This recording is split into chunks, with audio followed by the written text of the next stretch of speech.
are dreaming in the dark. We are nothing more than dust. Search but you stay lost. We are reaching for the stars. Assalamualaikum warahmatullahi wabarakatuh. Perkenalkan, nama saya Iqbal Ahmad SEMM.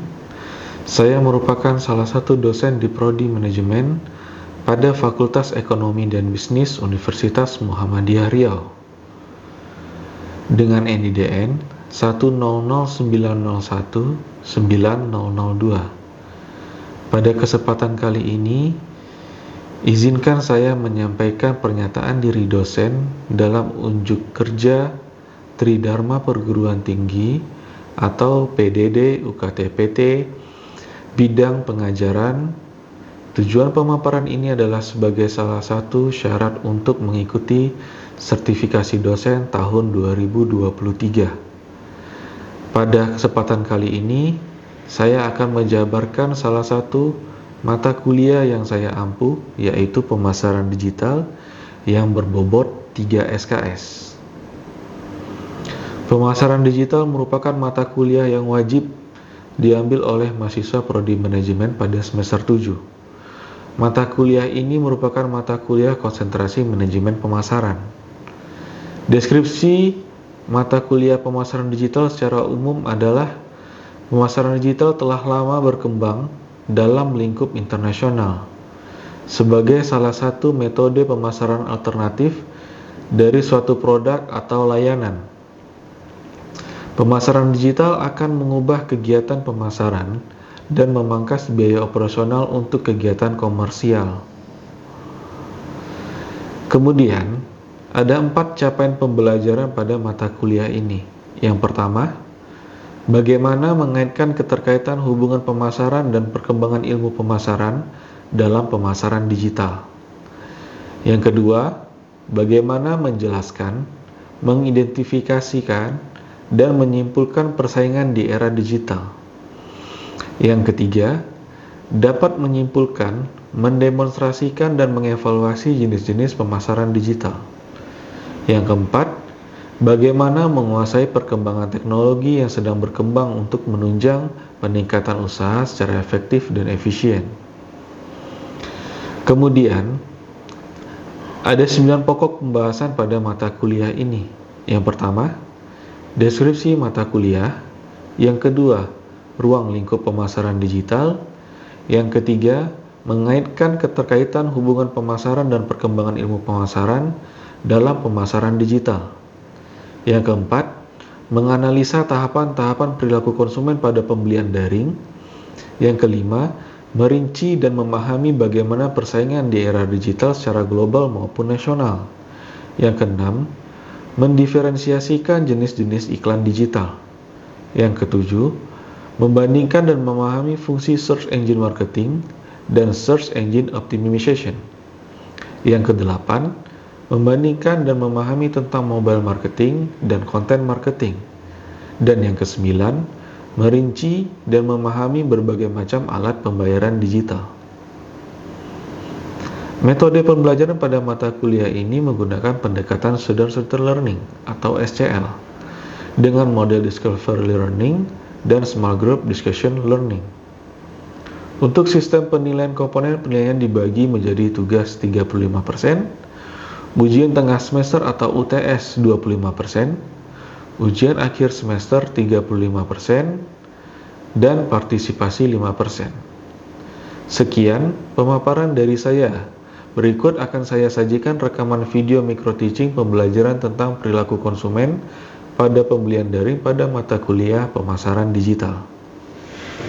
Baik, Assalamualaikum warahmatullahi wabarakatuh. Waalaikumsalam warahmatullahi wabarakatuh. Hari ini kita masuk di perkuliahan berikutnya terkait dengan perilaku konsumen pada pembelian daring di mata kuliah pemasaran digital, konsentrasi manajemen pemasaran. Ya, sebelumnya di materi sebelumnya sudah paham ya terkait dengan apa itu pemasaran digital, dan secara garis besarnya dalam hal pembelian secara online. Hari ini kita masuk ke materi terkait perilaku konsumen pada pembelian daring. Oke, di sini tujuan pembelajaran yang akan kalian dapat nantinya, yaitu yang pertama untuk mengetahui perilaku-perilaku konsumen yang terjadi di saat zaman modern. Kemudian untuk mengetahui perilaku-perilaku bisnis yang terjadi di saat zaman modern. Karena ya sekarang zamannya teknologi kan, nggak ada lagi orang belanja ke pasar atau ke toko retail, jarang. Kemudian kita masuk ke materi. Terkait perilaku pembelian konsumen adalah suatu kebiasaan dari konsumen di dalam melakukan pembelian produk. Kebiasaan tersebut dalam jumlah tertentu akan membentuk suatu pola kebiasaan atau perilaku yang selalu berulang. Kemudian pada media digital konsumen mempunyai perilaku-perilaku yang beraneka ragam dalam melakukan pembelian. Misalnya, suatu kelompok masyarakat mempunyai perilaku pembeli di media digital pada waktu malam hari atau mempunyai perilaku pembelian pada hari Sabtu dan Minggu. Pernah dengarkan yang flash sale? Itu kan banyak orang melakukan pembelian secara di malam hari. Bahkan ada yang memanfaatkan diskon di akhir minggu, di weekend, ada kan? Promonya berbeda. Kemudian di Amerika Serikat sendiri, masyarakat lebih suka membayar belanja online. Mereka dengan kartu kredit. Di Indonesia, masyarakat lebih suka membayar dengan cara transfer ke rekening penjual. Walaupun saat ini sudah mulai banyak yang menggunakan kartu kredit atau kartu debit di Indonesia. Bahkan sekarang sudah muncul metode pembayaran lain kan, ada e-money ataupun menggunakan kris yang dikeluarkan oleh Bank Indonesia. Kemudian perilaku konsumen dalam perekonomian modern. Di awal era digital tidak banyak masyarakat yang mampu untuk mempunyai internet. Ya, di zaman ketika internet berkembang, tidak semua mampu mengakses internet karena masih terbatas terkait pengetahuan masyarakat akan pemahaman mereka terkait dengan internet. Kemudian saat ini pada konsumen dengan pendapatan tinggi, pembelian secara daring lebih dipilih daripada cara konvensional. Konsumen juga lebih memilih pembelian daring pada vendor yang memiliki tingkat keamanan yang dianggap baik. Iya, orang yang banyak duitnya kan lebih banyak belanja online daripada orang yang nggak banyak duitnya kan. Kemudian kalau kalian belanja online, pasti yang dipandang pertama kali itu tingkat keamanan. Apalagi kalau menggunakan kartu, takut data disalahgunakan, ya kan? Oke.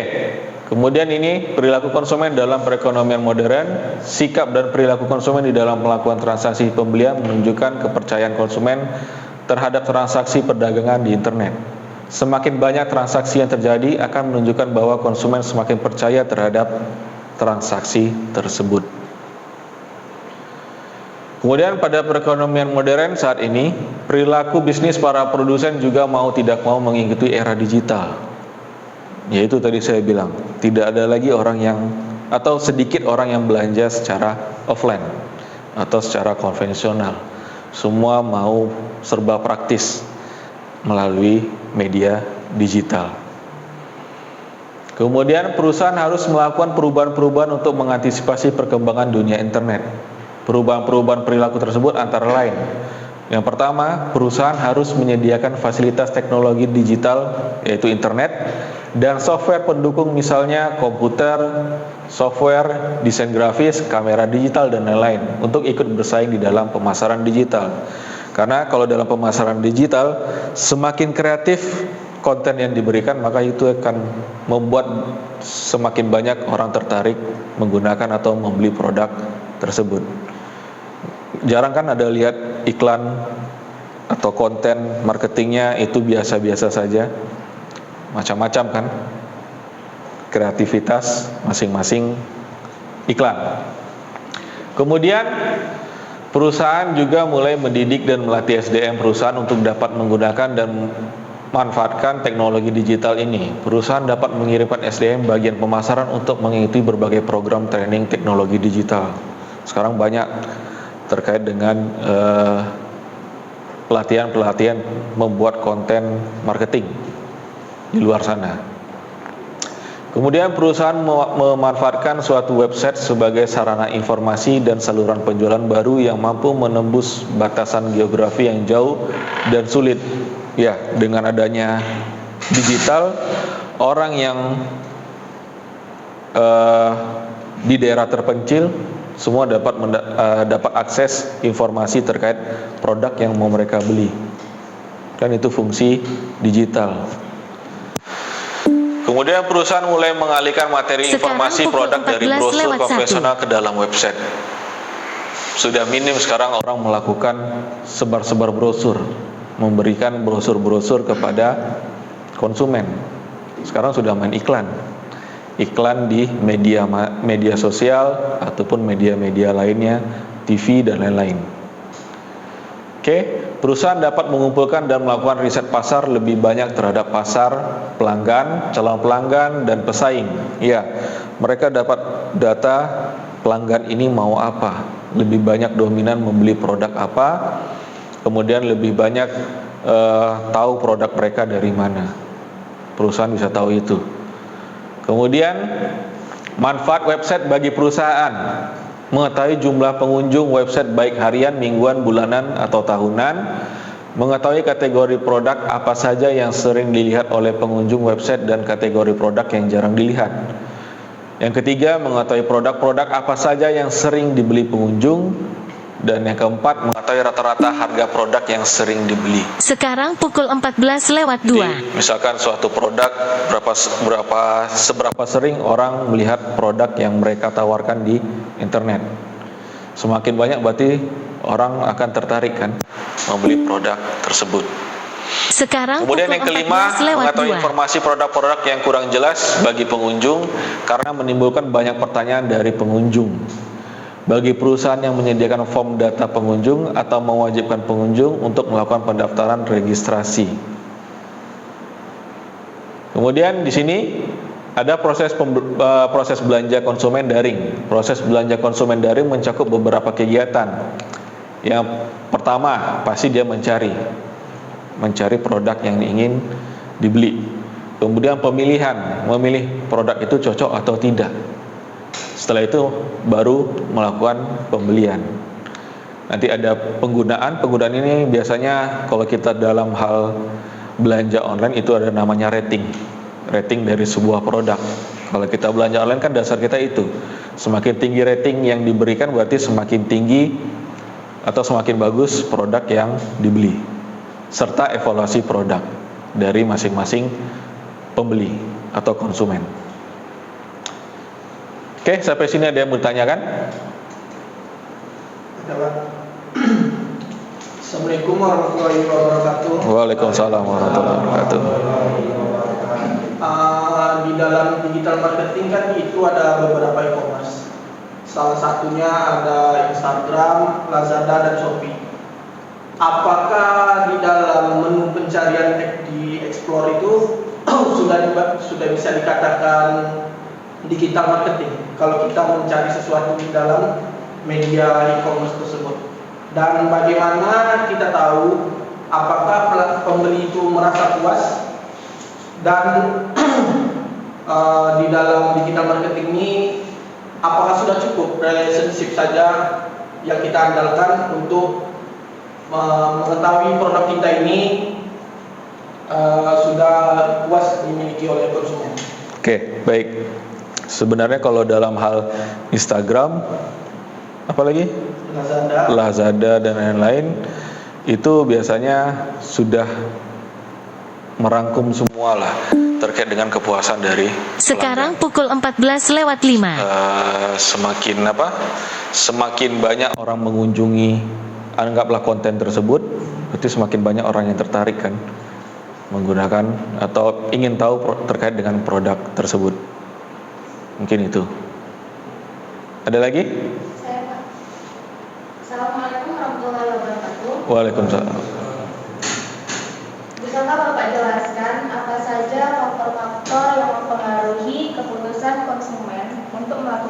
pembelian secara online?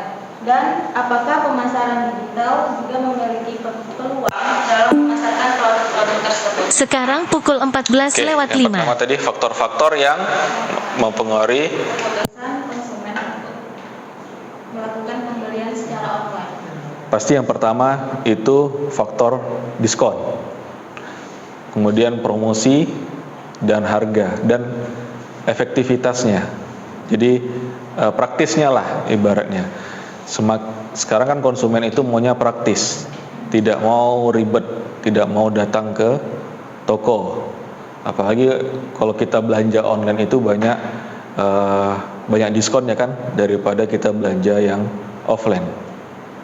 Mungkin itu faktor-faktornya. Kemudian yang kedua tadi apa? Terkait dengan Pemasaran digital bisa memiliki peluang dalam memasarkan produk-produk. ya, pemasaran digital memiliki peluang yang besar dalam hal memasarkan produk untuk di zaman digital saat ini. Oke, bisa kita lanjutkan? Oke. Ini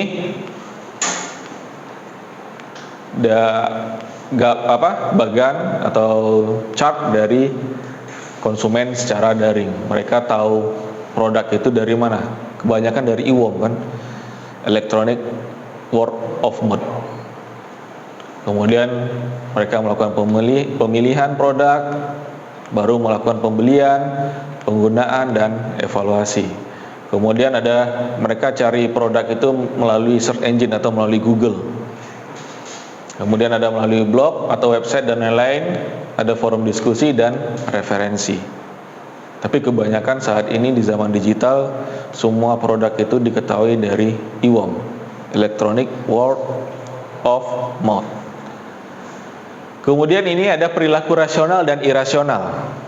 Berdasarkan cara berpikir konsumen, maka perilaku konsumen dalam pembelian dapat dibagi menjadi perilaku rasional dan perilaku irasional.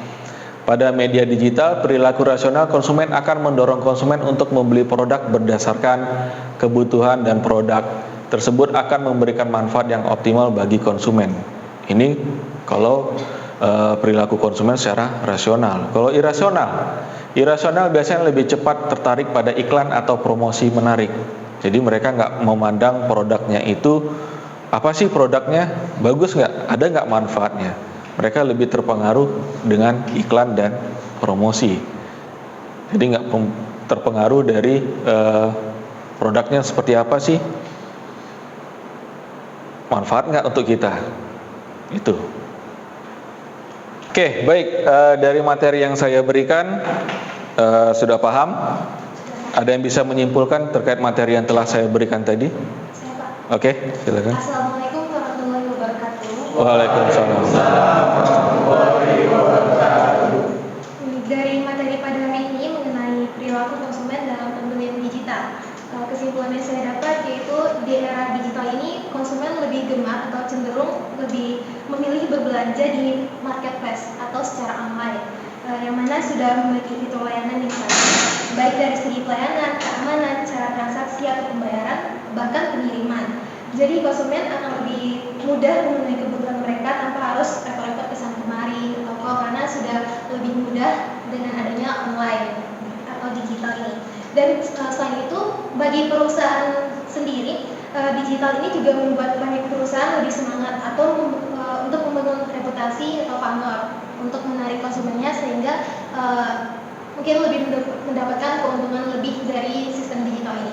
Jadi intinya lebih banyak efisien daripada tidak efisiennya kalau kita belanja secara digital kan? Ya. Oke. Ada lagi yang bisa menyimpulkan? Ada? Cukup? Kelas kita hari ini? Oke, kalau cukup mungkin itu saja yang dapat saya sampaikan. Terima kasih. Assalamualaikum warahmatullahi wabarakatuh. Waalaikumsalam.